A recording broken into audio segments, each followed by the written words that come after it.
Hi, Mr. Cage. Hope you're doing great. Uh, First off, congratulations on your new film, and thank you for taking a little bit of your time to talk to me. I appreciate it. Absolutely. Happy to be here. Thanks for the interview. So Dracula is one of the most iconic characters in pop culture, of course. So actors such as Bela Lugosi, Christopher Lee, Max Schreck, Gary Oldman, and others have portrayed him on screen. So I wanted to ask you, was there ever any hesitation on taking on the role because of the legacy behind it, or were you always game from the start to take on the challenge?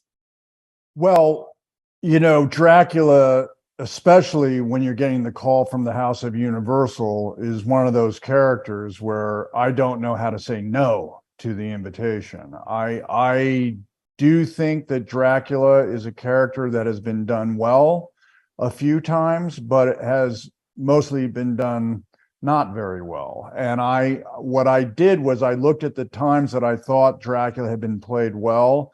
Bela Lugosi, Gary Oldman, Frank Langella, Christopher Lee, and just sort of looked at that as a starting point, cherry picked what I liked, and then really looked to what could I bring that might give it some pop and some spark and some freshness. And the biggest influence really was my father, August Coppola. August Coppola always spoke with distinction. He had a mid-Atlantic accent. He always knew he was the smartest man in every room he walked in, made sure we knew it. And I thought, well, that's perfect for Dracula because, Dracula's been around for over 400 years, you see. And then I also thought about Anne Bancroft, who also spoke with a mid-Atlantic accent as Mrs. Robinson in The Graduate. And that relationship to me was a very seductive, Dracula-esque relationship. It wasn't very nice. And I thought, okay, yeah, Anne Bancroft and August Coppola are going to be the two biggest influences. And right off the bat, I thought, okay, that will be different. That will be something they haven't seen before. And then it's a comedy. And so when you Yes. get comedy and horror and you go like that, magical things can happen. It's just that you got to hit that bullseye. Otherwise, it really can fall on its face. Thankfully, Chris McKay knew what he wanted. He was really looking for it and he was finding it every day. Our director, Holt, is the star of the movie, and he was bringing the comedic chops and the immense vulnerability that he has in his eyes. And I knew pretty soon that we were going to be all right. I felt safe with those two. And I think they all would be proud because you're fantastic as Dracula. So I wanted to ask you, one of the aspects that I most enjoyed about the film was the whole toxic relationship between Dracula and Renfield.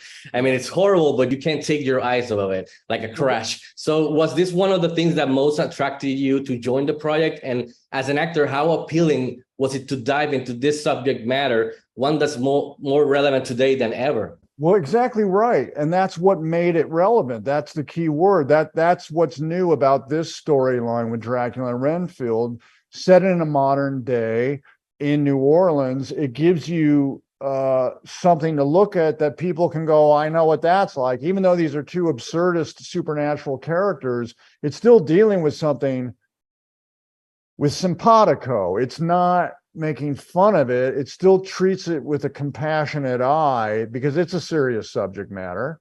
But even if two or three people get something out of it, the actor Brandon, who plays the guide in the self-help group, I mean, he said some really great things, and that people could get something from that. I think in this fun experience of being a horror comedy, there's actually some pathos there.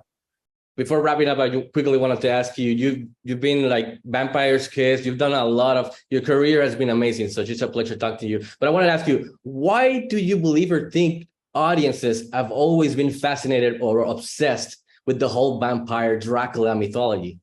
See, I do think if I really analyze it, I do think there's a reason for it. Because even though it's a supernatural character, it's really speaking to the human experience.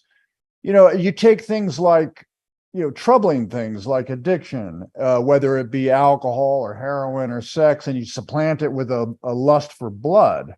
That's something you can see, oh, well, it's like he's craving blood, like craving a whiskey on the rocks. Or Dracula is, I always said Dracula is love in, not and, love in exile, meaning, he went bad. We don't really look at it in the movie. A little bit in the apartment, he can get his feelings hurt at Renfield's apartment, but he's somebody that made a contract with dark forces because his love was taken from him. And when you can't get love back, you go bad. I think those two elements, the human elements, are why the vampire Dracula resonates with audiences still today. Yes. So again, sir, it's been a pleasure to talk to you. Congratulations on your new film. You're fantastic. And have a happy Easter weekend, sir. Oh, thank Saludos you so from much. Puerto Rico. Happy Easter, Saludos. Absolutely. Thank you.